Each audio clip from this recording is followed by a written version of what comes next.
Nessa noite, eu não vou ser tão teológico, mas nessa noite eu vou trazer uma palavra mais específica para essa igreja. Nós estamos comemorando nessa noite 7 anos desse ministério e eu quero profetizar os próximos 7 anos. Então eu quero falar sobre que tipo de postura o Senhor está pedindo para essa casa para os próximos 7 anos. Quem está pronto? Amém? Baseado nisso, nós vamos ler uma passagem que fala de uma casa profética. Está em 2 Reis 6. O que eu vou pedir? Vou pedir que, se você puder, abrir a sua Bíblia para a gente acompanhar a leitura e também você anotar aquilo que o Senhor queimar no seu coração nessa noite. Estamos prontos? Então vamos lá, aperte os cintos e que o Senhor nos ajude, que nenhum evangélico me odeie e nenhum pastor me expulse em nome de Jesus. Amém. O pastor falou amém. 2 Reis capítulo 6 vai falar sobre um evento que envolve uma casa de profetas, a casa de profetas no qual Eliseu era o mentor. 2 Reis capítulo 6, no versículo 1, diz assim: os filhos dos profetas, ou os discípulos dos profetas, disseram a Eliseu: o lugar onde moramos contigo é pequeno demais para todos nós. Vamos até o Jordão, cada um de nós trará de lá uma viga, e construiremos um lugar para morarmos. Ele respondeu: ide. E um deles lhe disse: queres ir com teus servos? E ele respondeu: eu irei. Assim foi com eles. Chegando ao Jordão, foram cortar madeira. Mas quando um deles derrubou o tronco, o ferro do machado caiu na água, e ele gritou: ah, meu senhor, era emprestado. O homem de Deus perguntou: onde caiu? Ele lhe mostrou o lugar. Então Eliseu cortou um pau e jogou ali, fazendo flutuar o ferro, e disse: pega-o. Ele esticou a mão e o pegou. Essa é forte. Essa passagem fala de uma casa de profetas. Essa casa de profetas haviam discípulos e um pai. O pai, o ancião, o mentor, era Eliseu. Eliseu, para você que conhece a Bíblia, vai lembrar que era discípulo de Elias. Quando Elias ele se esconde na caverna, o Senhor vai ao encontro de Elias na caverna e manda Elias voltar pelo caminho que ele tinha vindo para ungir Eliseu como profeta em seu lugar. Eu quero começar já explicando uma coisa. A prioridade de Deus para o Brasil nesses dias não é o levantar de profetas. A prioridade de Deus para o Brasil nesses dias é o levantar de comunidades proféticas. Igrejas que são apostólicas e proféticas. A prioridade de Deus não é levantar mais uma voz para que ele se torne um popstar do movimento apostólico e profético. A prioridade de Deus é erguer comunidades que vão ser reunião de amigos de Jesus, que vão conhecer os pensamentos e o coração de Jesus. Então eu quero já começar ensinando uma coisa. Essa lenda que inventaram, que o lugar de profeta é a caverna, que profetas trabalham sozinhos, que profetas são solitários, isso é uma ideia de Satanás que entrou dentro da igreja. A última vez que um profeta se isolou e entrou numa caverna, Deus foi atrás dele e fez uma pergunta: Elias, o que você está fazendo aí, Elias? Elias está na caverna. Por que ele estava na caverna? Quem lembra? Porque ele faz o desafio contra os profetas de Baal, cai fogo do céu, consome o sacrifício, ele restaura o altar e ele mata os profetas de Baal e de Acera. Aleluia. Agora tu imagina, o cara tinha acabado de orar e tinha caído fogo do céu. Ele matou 850 profetas. Mas aí quando chegaram para ele e falaram assim, ó, Jezabel lá, mandou dizer que vai te matar. A Bíblia diz o seguinte, que Elias ficou com medo e fugiu. E ele vai para o deserto. Quando ele está no deserto, ele pede para morrer. E ele fala, Senhor, ó, já deu. A Bíblia diz que o Senhor envia um sustento sobrenatural para Elias no deserto. E Elias continua a sua jornada fugindo. Elias estava fugindo. Por que ele estava fugindo? Porque ele estava com medo. E aí ele vai se esconder dentro de uma caverna. E aí o Senhor vai lá dentro da caverna e pergunta, Elias, o que você está fazendo aí? O que Elias responde? O amado. Elias fala assim, não, só sobrou eu, Senhor. Todos te abandonaram. Eu sou o único que permaneci fiel. Ninguém mais está ouvindo Deus, ninguém mais está percebendo nada. Só eu estou vendo tudo, por isso eu estou isolado aqui nesse lugar. Sabe o que o Senhor falou para Elias? Elias, sai daí e sobe na montanha. Eu quero já começar ensinando uma coisa para vocês, que lugar de pessoas proféticas não é caverna. O lugar das pessoas proféticas é nos lugares altos.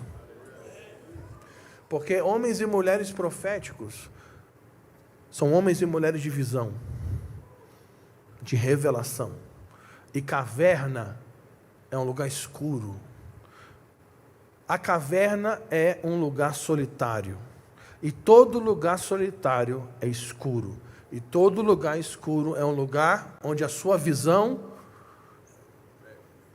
é fechada. Só que Deus vai lá dentro da caverna e fala, Elias, sai daí. E sobe no lugar alto. Elias sobe. Quando ele está lá em cima, o Senhor aparece para Elias de novo e faz a mesma pergunta. Elias, o que você está fazendo aí? Aí eu tenho uma dica. Se Deus está falando a mesma coisa para você algumas vezes, e se Ele está repetindo a pergunta, significa que você não respondeu certo da primeira. Tem alguém aí? Se Deus está falando a mesma coisa para você, sempre, significa que você não respondeu corretamente na primeira. Aí Elias, o cabeçudo do Elias, ele responde a mesma coisa, e ele fala, Deus, só sobrou eu. Eu estou sozinho, todos os profetas te abandonaram, só eu estou vendo. E deixa eu explicar uma coisa para você, quando você encontrar uma pessoa dizendo, só eu que estou vendo tudo, só eu que tenho a visão, a igreja se perdeu, essa pessoa já está perdida há muito tempo. A verdade é que Elias estava mentindo para Deus, porque ele não estava ali porque só sobrou ele. Ele estava ali porque ele estava com medo de morrer. E ele estava mentindo porque ele sabia que Obadias se escondia dos profetas dentro das cavernas. E ele estava dizendo que só sobrou eu. Olha o que o Senhor fala para Elias. Elias, faz o caminho de volta. Ou seja, se arrepende. Porque ainda existem 7.000 que não se dobraram a Baal. Deixa eu explicar uma coisa para você nesses dias. Sempre existe um remanescente no qual Deus está trabalhando. Ah, mas a igreja é difícil, a igreja está corrompida, a igreja tem problemas. Querido, você não sabe mais problemas da igreja brasileira que eu. Eu sou especialista em estar em lugares onde problemas acontecem. Eu sei os problemas da igreja brasileira. Mas eu quero dizer uma coisa para você. Existe um remanescente no Brasil no qual Deus está trabalhando. A função de pessoas proféticas não é se isolar, mas é encontrar um remanescente. A pergunta é, será que tem um remanescente nessa cidade? 4 amém, né? O resto está em dúvida. E tem uma outra coisa que Deus manda Elias fazer. Vai lá e unge Eliseu como profeta no seu lugar. 2 coisas que a gente precisa entender hoje. Nós precisamos nos unir ao remanescente e nós precisamos trabalhar para a próxima geração. Nós precisamos empoderar os jovens para ver. Eu estou na introdução. Aí Eliseu se levanta como profeta. E o que Eliseu faz? Eliseu faz diferente de Elias. Elias foge para uma caverna. E o que Eliseu faz? Nós acabamos de ler. Eliseu constrói uma casa de profetas e os filhos dos profetas vão morar com ele. Uau! Ele edifica um lugar. E nesse lugar, ele constrói uma comunidade profética. Viu como é que é diferente? Então, esse é o cenário. Eliseu está numa casa onde ele morava, com profetas, uma comunidade profética, uma família profética, onde havia uma casa, onde eles moravam juntos, e tinham comunhão, eles eram amigos, eles tinham uma aliança, eles eram família. Até um dia que os jovens viram para Eliseu e falaram assim, a casa que nós estamos morando é pequena. Vamos até o Jordão construir uma nova casa. E aqui eu começo os oráculos. Primeira coisa que vocês precisam entender para os próximos 7 anos, que a casa de Eliseu não era ruim. Ela serviu por um tempo. Ela serviu para aquele tempo que eles estavam. O problema não é que ela era ruim, o problema é que ela não servia mais para o tempo onde eles estavam entrando. Quem está entendendo? O que vocês viveram no passado não foi ruim. Porque o que vocês viveram no passado trouxe vocês até aqui. Então, para de falar mal daquilo que aconteceu no passado. Para de falar mal das suas experiências em igrejas históricas. Eu nasci numa igreja histórica. E eu não falo mal dos dias que eu vivi na escola dominical, no domingo de manhã lá. Agora, eu sei que aquilo que eu vivi foi maravilhoso, e eu sou grato, mas aquilo que eu vivi não serve mais para esses dias.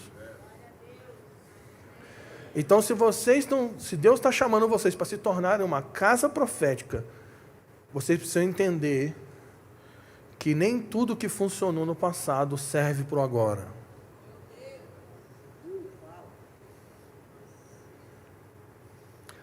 Mas Deus falou há 10 anos atrás, há 5 anos atrás. Mas uma comunidade profética não se move baseado naquilo que Deus falou. Se move naquilo que Deus está falando.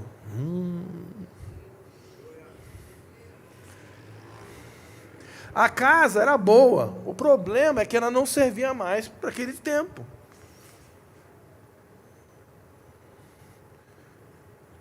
E eu quero dizer algo perigoso para vocês. Cuidado. Porque aquilo que Deus te disse, aquilo que você ouviu de Deus no passado, pode se tornar inimigo daquilo que Deus está falando. Vou dar um exemplo. Uma vez, Deus chegou para Abraão e falou: Abraão, pega o seu filho, leva lá no monte e mata ele. Oferece ele como sacrifício. Abraão pega o filho, pega o jumento, pega os servos, pega a madeira, pega tudo, anda 3 dias, chega no monte, pega a madeira, pega o filho, sobe o monte. No topo do monte, o filho, que não era bobo nem nada, olhou a faca, olhou a madeira, olhou o fogo, Ele falou, está faltando alguma coisa. Ele falou, ô pai, é o seguinte, cadê o cordeiro? E aí Abraão libera uma das maiores profecias messiânicas do Antigo Testamento. Ele fala, Deus proverá o cordeiro. E aqui eu abro um parênteses. Ah, Deus é meu provedor, Jeová Jireh. Jeová Jireh não tem nada a ver com dinheiro. Não tem nada a ver com casa, não tem nada a ver com recursos financeiros. O Deus provedor é aquele que provê o cordeiro. Porque se você tem um cordeiro, filho, você tem tudo. Aí, Abraão está lá. Eu fico imaginando a conversa de Abraão com seu filho. Isaac, é o seguinte. Outro detalhe para você entender. Isaac aí tinha entre 20 e 30 anos. Ele não era uma criança pequenininha. E Abraão tinha entre 120 e 130. Então, um coroa de 120 anos não agarrou um jovem de 20 e falou, te amarrei. Amarrou ele contra a vontade dele e jogou ele em cima do altar. Isso não aconteceu. Abraão confiou no seu Deus para sacrificar o seu filho, e o filho de Abraão confiou no seu pai, por isso entregou a sua vida livremente para ser sacrificado. Abraão fala, filho, você vai ter que se entregar para o sacrifício, porque Deus pediu. Isaac deve ter falado, Deus pediu, então... Isaac subiu naquele altar voluntariamente. E aí está lá. Isaac está amarrado. Está o fogo. Está a madeira. Está a faca. Porque Deus tinha falado o quê? Pô, vai embora, hein? O que Deus tinha falado para Abraão? Vai lá e sacrifica. Ele tinha uma palavra, sim ou não? Sim. Aí Abraão pega a faca, o cutelo, e ele vai matar. Quando ele vai matar, o que Deus fala para ele? Não faça isso. Agora tu imagina se Abraão tivesse preso aquilo que Deus tinha falado e não estava prestando atenção naquilo que Deus estava. Alguém tinha morrido à toa. Então eu quero dizer uma coisa para vocês. Tudo que vocês estão vivendo aqui é fruto daquilo que vocês ouviram há 7 anos atrás. Mas aquilo que vocês ouviram 7 anos atrás não serve mais para os próximos 7 anos. Vocês precisam, como comunidade, estar atentos àquilo que Deus está pedindo agora.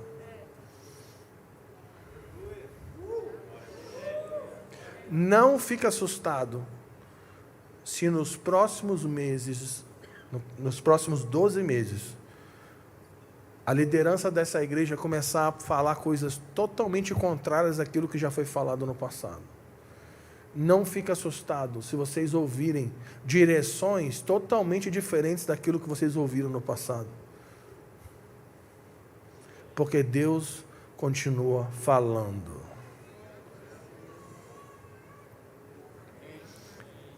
Pô, está silencioso hoje.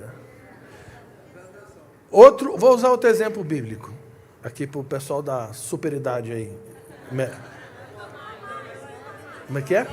Jovens há mais tempo, é isso aí.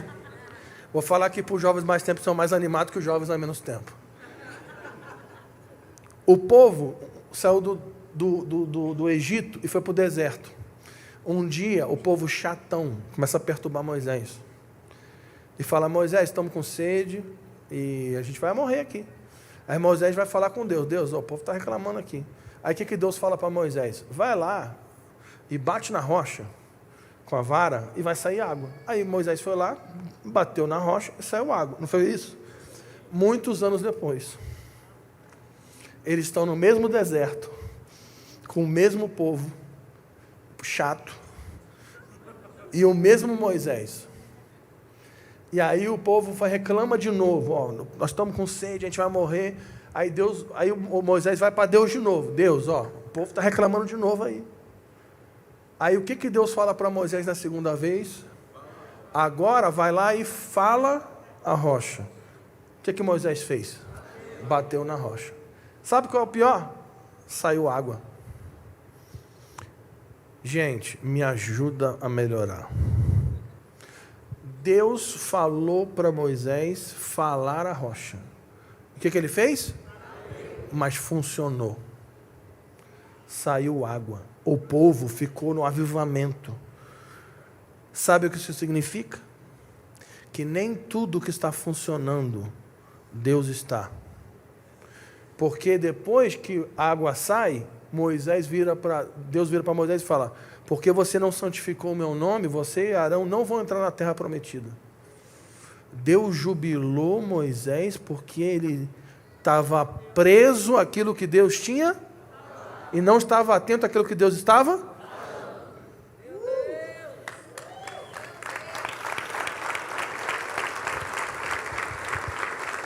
Então, cuidado para nós não podemos errar o mesmo erro de Moisés. Moisés estava preso àquilo que tinha funcionado. Porque aquilo que tinha funcionado era resultado daquilo que Deus tinha. Só que Deus agora está falando outra coisa para a mesma situação.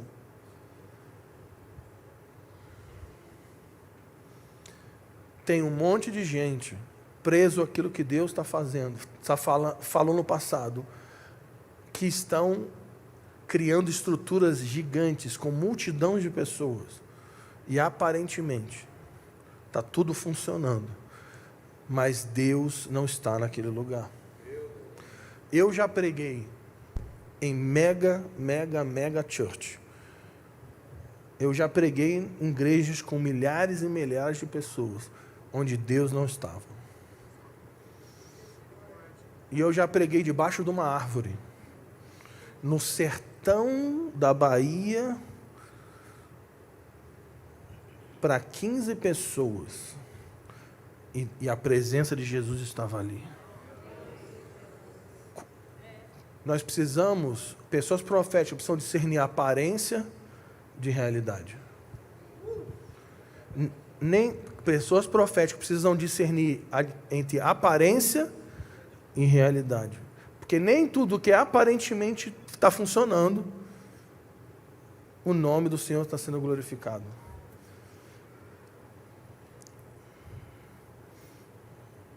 Muitos anos depois que isso aconteceu com Moisés,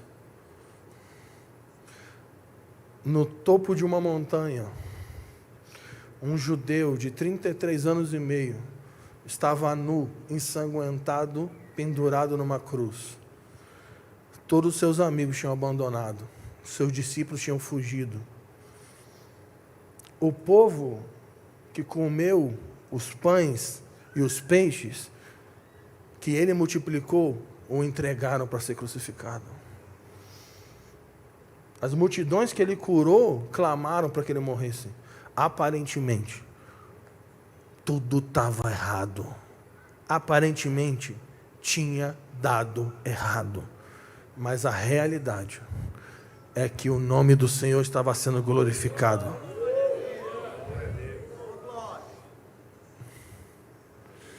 Então eles estão numa casa que não serve mais. E aí os filhos falam: vamos construir uma nova casa. Vamos construir uma nova casa. Segundo princípio que eu quero ensinar sobre uma comunidade profética. Preste atenção nesse, que esse aqui é treta. Quem foi que percebeu que a casa era pequena? Foi o pai ou os filhos? Os filhos. Porque numa comunidade profética, o trabalho dos pais não é falar o que os filhos precisam fazer, mas empoderar os filhos para ver. Meu Deus!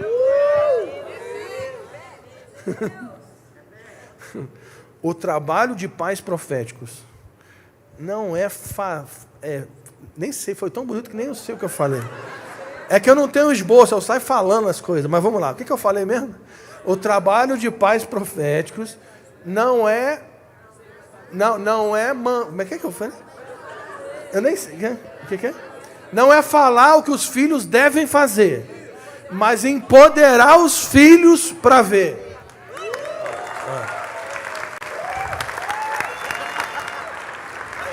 Terra. Por quê? Porque em Joel 2:28, diz que antes do grande e terrível dia do Senhor, o Espírito vai ser derramado sobre todas as nações, e os anciãos sonharão, mas os jovens terão olhos abertos. Tem alguém aí? Então, a função dessa casa não é ter uma visão para todo mundo seguir a visão da casa.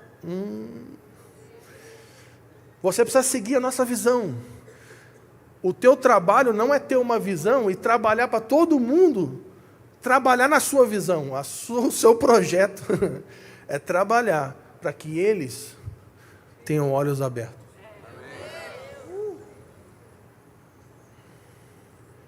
Agora, olha que loucura. Foram os filhos que tiveram a revelação que precisavam de uma casa nova, sim ou não? Mas e o pai? O que ele fez? Mas o que o pai fez? Quem que falou? Precisamos fazer isso. Os filhos. Mas, o que o pai falou? Vão. Então, os filhos vêm e os pais abençoam e autorizam os filhos para construir. Quem está entendendo? Por muito tempo, o certo seria desligar a câmera agora, mas vamos lá. Por muito tempo no Brasil, aquilo que chamaram de apostólico e profético era manipulação e feitiçaria. Eram estruturas que aprisionavam pessoas para trabalhar para mim. Então, eu sou o líder, eu sou o profeta, eu sou o apóstolo. Eu tenho a visão, então agora todo mundo é escravo na minha visão. E todo mundo tem que trabalhar para mim. E aí o que acontece é que nesses contextos, sempre Deus levanta uma juventude visionária, porque os jovens terão olhos abertos. E o que acontecia na igreja? Vocês já viram isso quantas vezes? Jovens se levantam, começam a ter visão de Deus, começam a experimentar algo de Deus, aí eles vêm para os pais, e o que os pais fazem? Corta. Não, você não tem que fazer isso, você não tem que sonhar assim, você não tem que viver isso, você tem que fazer aquilo que eu estou mandando você fazer. Aí o que acontecia na igreja? Racha. Aí aquela juventude visionária saía, problema, confusão, aí planta uma nova igreja, aí a igreja começa na visão que eles tiveram, passa 5 anos. O que acontece na igreja dos jovens que abriram? Uma nova geração de jovens se levanta e começam a ver coisas que eles não estão vendo. Aí o que acontece? Racha de novo. Aí fica um ciclo.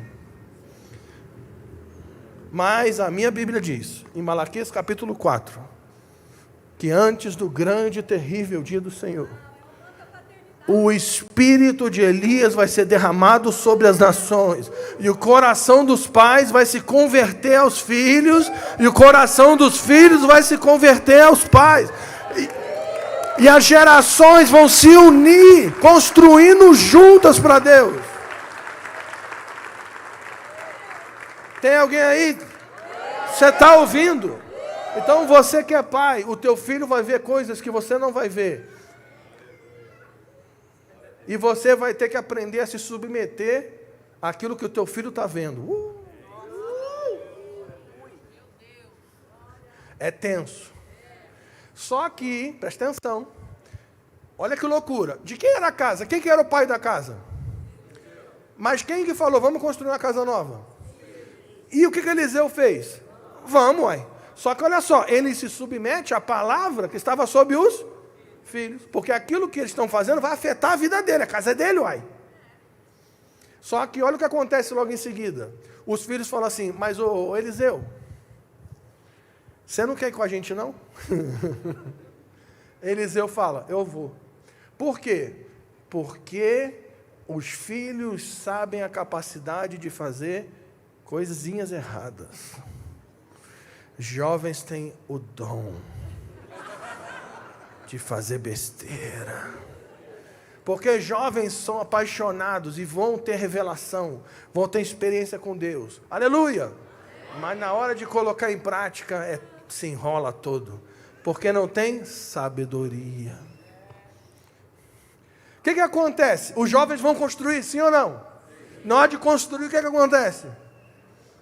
Acabamos de ler, gente. O cara estava construindo lá, cai o machado, voa o machado. Quem tem que resolver a treta? O pai. Porque na hora que tem a treta, filho, é o pai que senta para resolver. Porque o jovem fica todo desesperado. Ah, e agora? O pai, cala a boca todo mundo. Com certeza. Cala a boca! Agora vamos. Preste atenção. Comunidades proféticas são famílias empoderadas pelo Espírito. Onde precisa de revelação e sabedoria. Amém? A ênfase do Espírito é empoderar os jovens para ver. Jovens visionários. Isso está acontecendo aqui nessa cidade. Jovens visionários. O Espírito está vindo. E vai começar a acordar crianças, adolescentes, jovens. Sonhos proféticos. Jovens adolescentes vão abrir a Bíblia e vão ter revelação que a gente nunca viu. Eles vão ver coisas na Escritura que a gente nunca percebeu. A gente, da onde saiu isso? Do Espírito. Só que a verdade é que esses jovens, eles têm revelação, mas na hora de construir, eles não têm sabedoria. E aí, dá tudo errado. Se atrapalha. Então, nós precisamos de pais sábios. Pais que têm sabedoria, até para deixar o filho se ferrar. Aleluia. Porque a mãe não consegue, mas o pai consegue.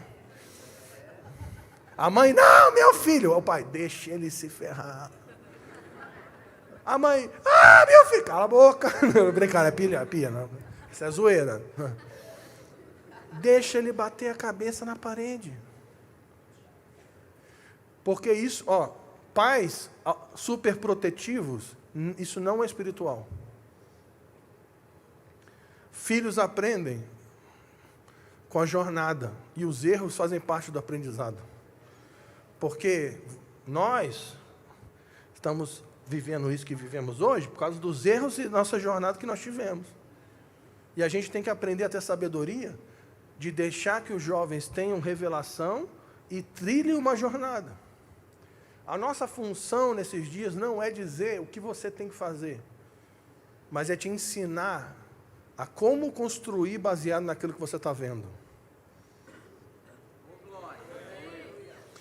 Mas é lógico que nesse processo, para alguém ter unção para ver, você vai ter que servir a visão de alguém primeiro. Então você que é jovem está aqui, você vai ter que servir alguém, até que o Senhor abra os seus olhos.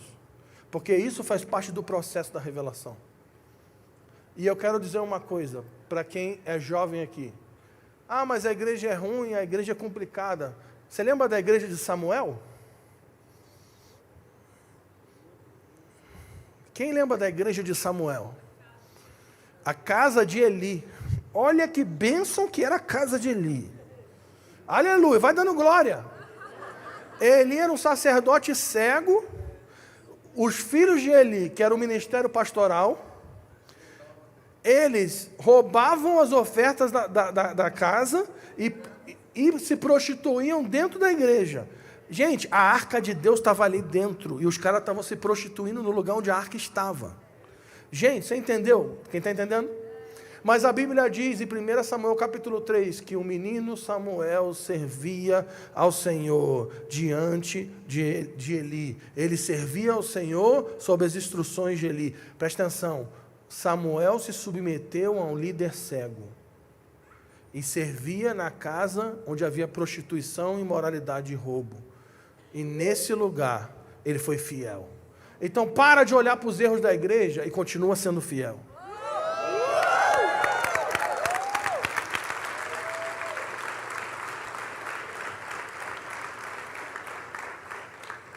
O que acontece? Samuel está lá, até que um dia, ele está ministrando ao Senhor, ele está servindo ao Senhor, ele está sendo fiel. Sim ou não? Até um dia que a voz do Senhor vem sobre Samuel. E tem um versículo em hebraico ali que é punk. Só aqui o pessoal aqui da superidade. Preste atenção. Preste atenção aqui. Tem uma passagem que diz que o Senhor veio e permaneceu com Samuel. Essa é a chave. Ele veio e permaneceu. A presença do Espírito da profecia veio sobre Samuel e permaneceu com ele.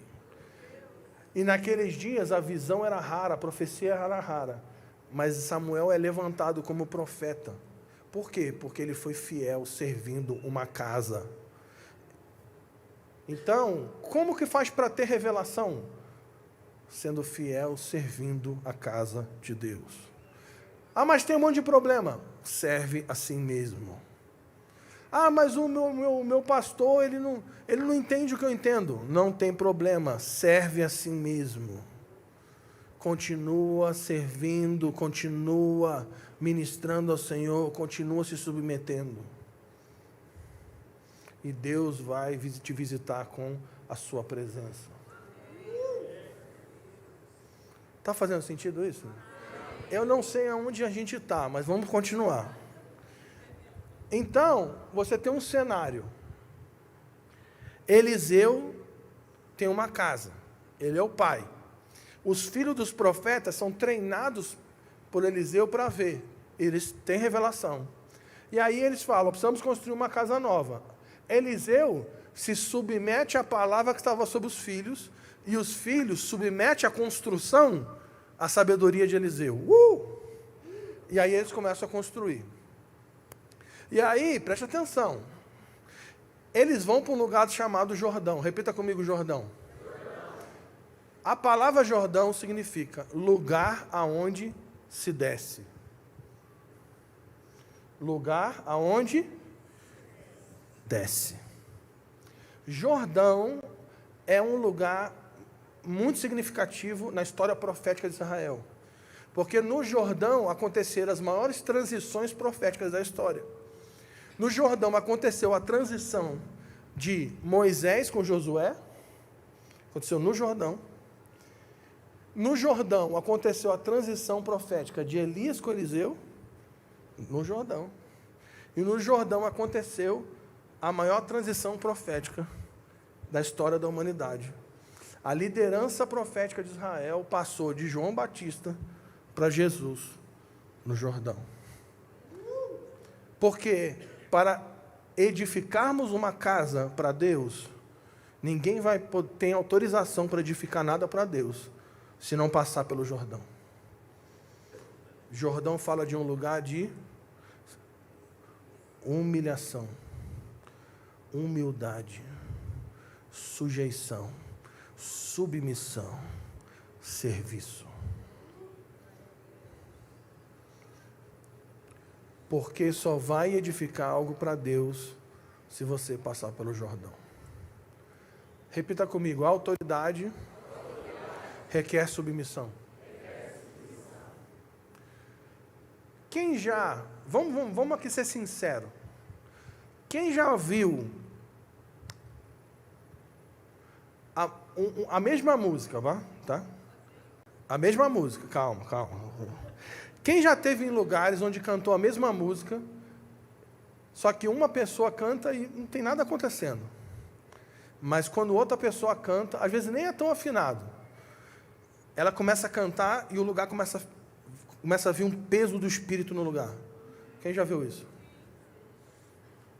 Qual é a diferença? É a canção? É a mensagem? É aquilo que está sendo falado? Não, é a autoridade. Porque uns têm mais autoridade que outros para falar a mesma coisa. A autoridade tem a ver com o selo do Espírito, ungindo pessoas. É Deus respaldando uma pessoa com seu Espírito. A autoridade é Deus autorizando alguém para falar em seu nome. Quem que é autoridade aqui? Agora, qual que é o processo para ter autoridade? Filipenses capítulo 2. Jesus, embora sendo semelhante a Deus, ele se esvaziou. assumindo forma humana. Em forma humana, ele assumiu forma de escravo. E como escravo, ele obedeceu até a morte. E morte de cruz. Por isso, Deus lhe deu o nome que está acima de todo nome. Agora, por que que ele recebeu o nome que está acima de todo nome? Porque ele desceu.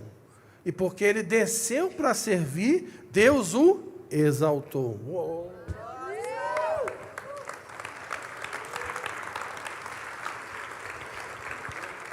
Quem conhece o versículo, os humilhados serão exaltados? Quem conhece esse versículo? Quem conhece? Fala assim com a mão. Aonde está escrito isso na Bíblia? Hã? Esse versículo não existe. Olhe para alguém e diga assim, esse versículo não existe. Esse versículo não existe. Na minha Bíblia não tem esse versículo, os humilhados serão exaltados. Quando alguém fala isso, quando alguém é atacado, aí ele fala, os humilhados serão exaltados. Ou seja, porque eu sofri algum tipo de ataque, Deus vai ter que me exaltar. Sabe o que é isso? Burrice teológica. Burrão. O nome é burro. Burro.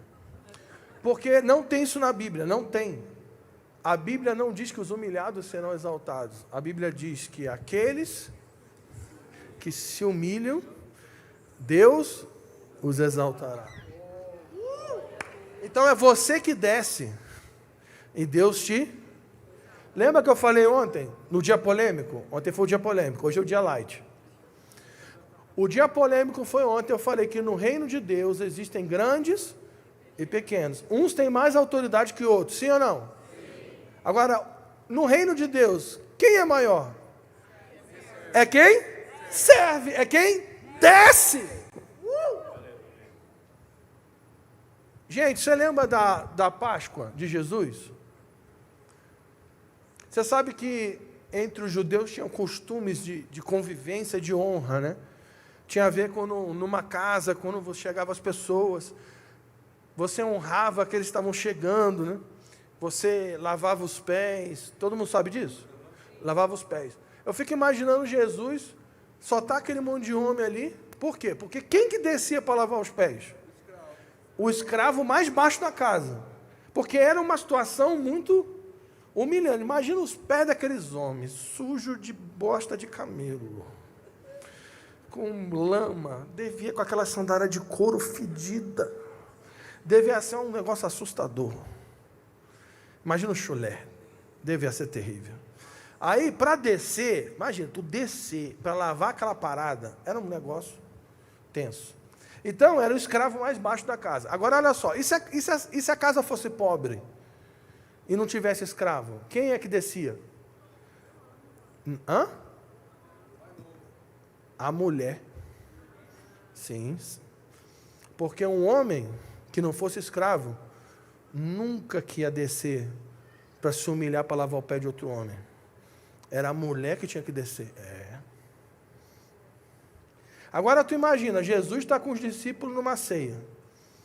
Não tem mulher. Zero. Quem é que vai descer para lavar o pé? Qual que era a briga entre os discípulos? Por que eles brigavam? Quem lembra? Quem era o maior? Teve um que apelou e chamou até a mãe, lembra? A mãe falou, ô Jesus, você não quer que meus filhos sejam os maiores, não? Por quê? Porque eles sabiam, diferente da gente, no mundo evangélico, que acha que nós vamos morar no céu, eles sabiam que Jesus ia sentar no trono de Davi em Jerusalém e governar o mundo. Ia estabelecer um reino literal, político, militar e econômico, espiritual na terra.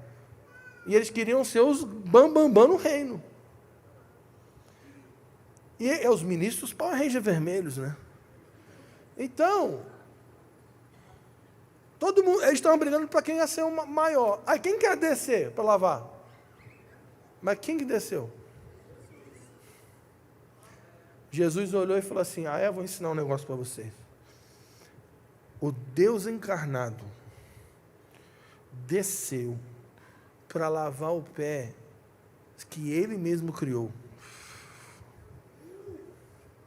Você imagina a cena dos discípulos olhando aquela Jesus, o rei dos judeus, o criador dos céus e da terra, lavando o pé com bosta de camelo. Aí chega na vez de Pedro, sempre ele tem que abrir a boca, ele não consegue. Pedro, ele fala, jamais me lavará. Aí Jesus fala para ele assim, Pedro, deixa eu explicar uma coisa para você. Se eu não posso te servir, você não tem parte comigo. Não é diferente de hoje? O que Jesus disse? Se você não permite que eu te sirva, você não tem parte?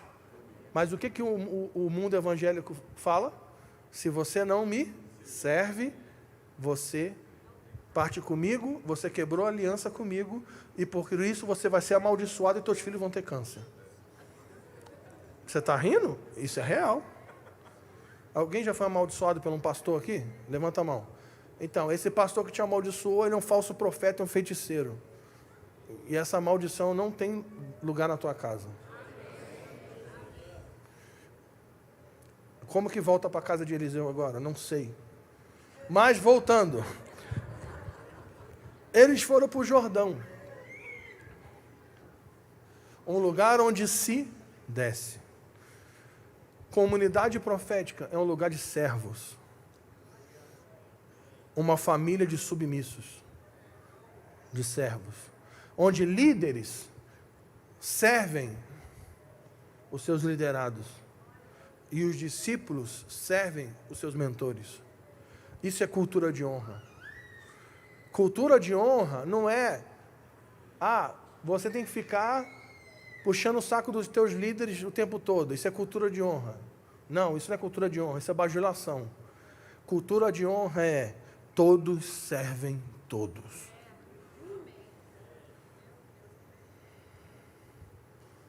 Todo mundo vai ter que descer. Repita comigo, descer.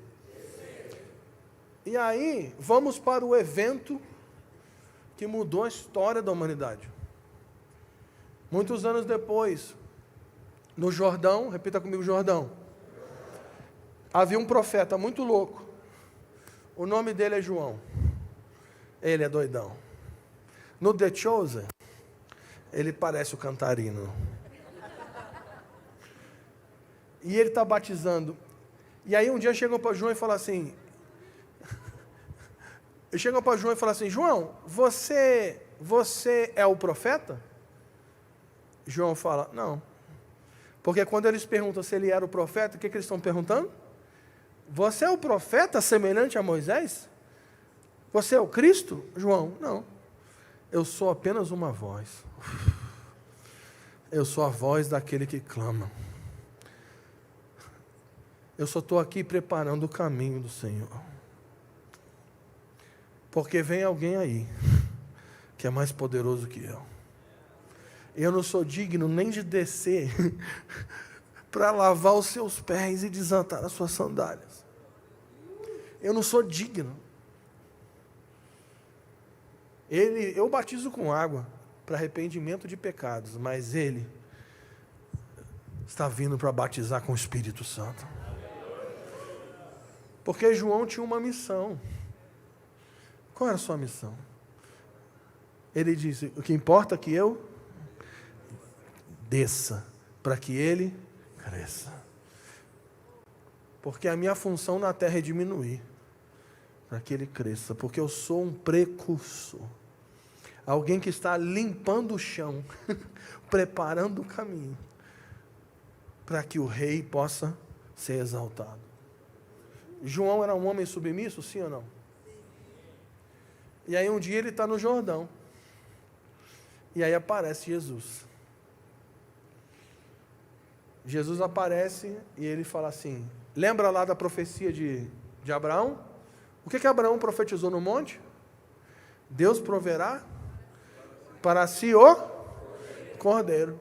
E essa profecia está pairando sobre a terra todos esses anos. Aí um dia João olha, Jesus está vindo e fala assim, esse é o Cordeiro de Deus, que tira o pecado do mundo. Esse é o cordeiro que Abraão viu no monte. Por isso que Jesus vai dizer: Abraão viu o meu dia. E aí vem Jesus, no Jordão. Jesus chega para João e fala: João, tudo bom? Jesus, prazer. Eu sou o Cristo. E fala assim: João, me batiza. Aí João: vou não. Aí Jesus: vai sim. Aí João: no caso, não vou não. E começa uma semidiscussão entre Jesus e João.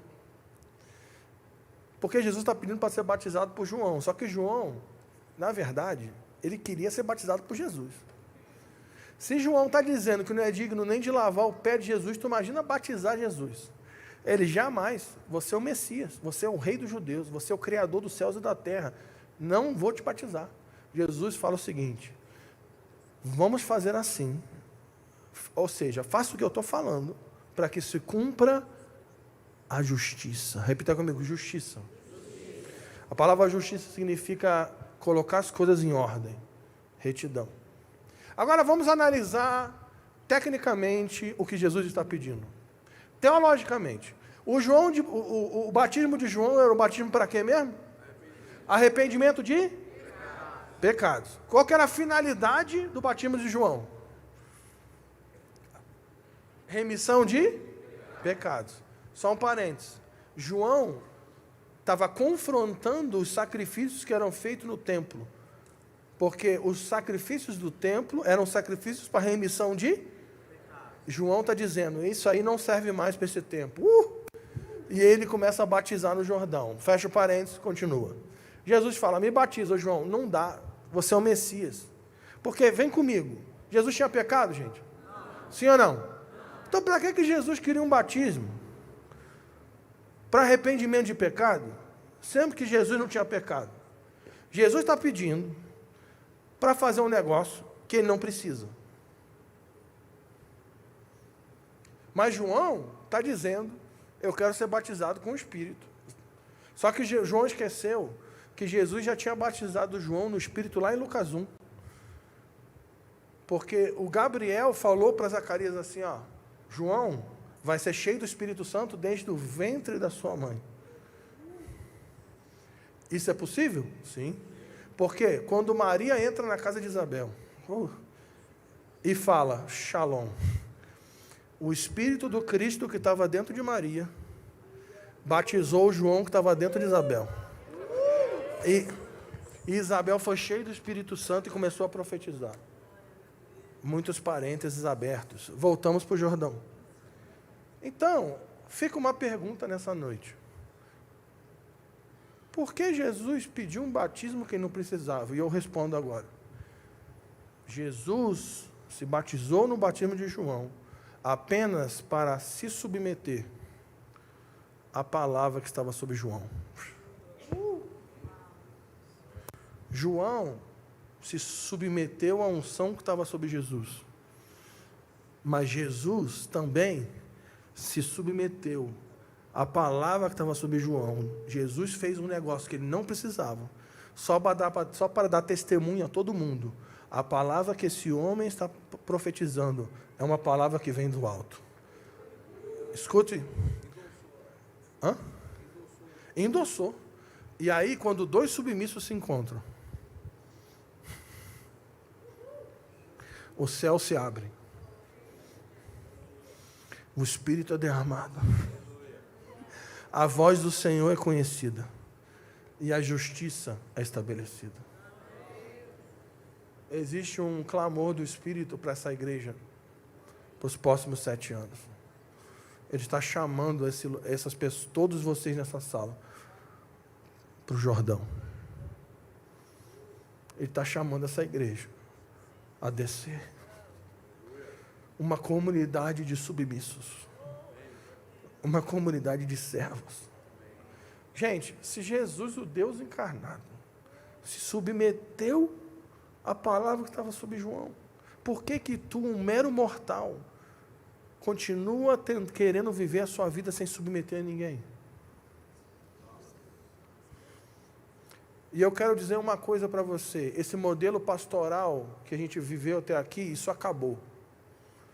Esse modelo onde você vive a sua vida, vai vivendo, e quando você tem um problema que não tem mais jeito, aí você pede um gabinete, e para o pastor, ora por mim, faz alguma coisa. Sabe o que o pastor tem que fazer? Não, agora tu se vira. Tu está com esse problema há 5 anos, 2 anos, 6 meses, tu não falou nada, não pediu uma ajuda. Aí quando não tem mais jeito, que teu marido saiu de casa, tu quer pedir minha ajuda? Agora tu se vira.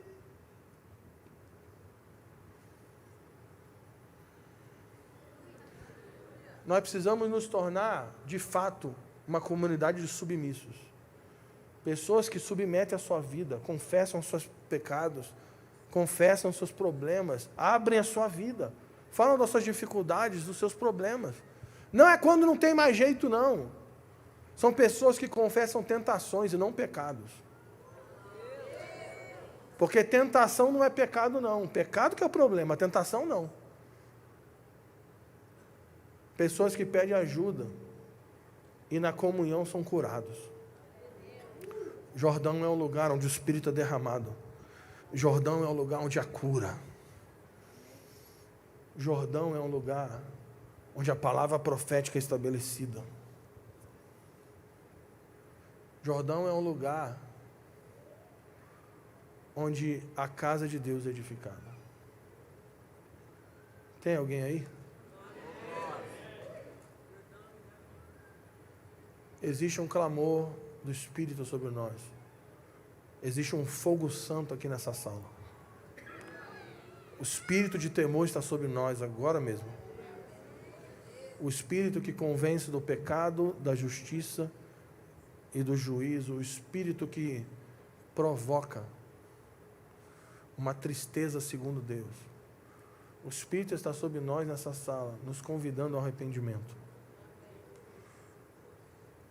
O mesmo espírito que entrou naquela caverna e falou: Elias, sai daí de dentro, sai do lugar solitário e vai atrás dos remanescentes.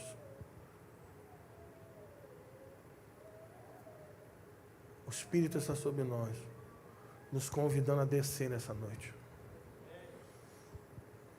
Homens e mulheres que vão entregar a sua vida para fazer parte da edificação da casa de Deus.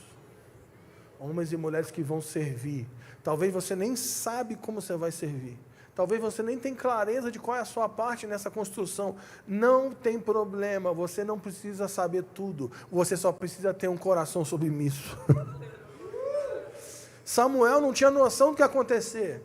Ele estava lá só servindo na casa de Eli. Ele não tinha noção da magnitude. Ele não sabia que ele estava se dando preparado para ungir Davi, o pai que queria dar luz à genealogia de Jesus. Ele não tinha noção do futuro, mas ele estava servindo.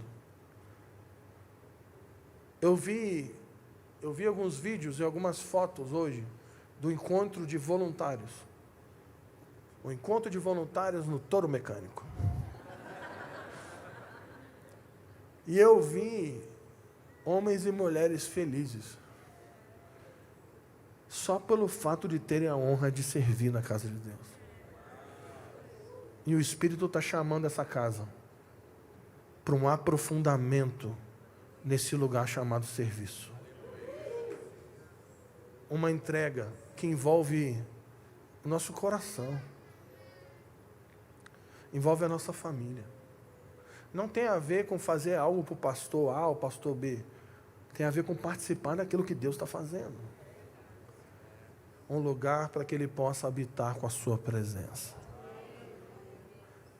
O Senhor está chamando esse lugar para se tornar, para crescer nessa identidade, uma casa apostólica e profética.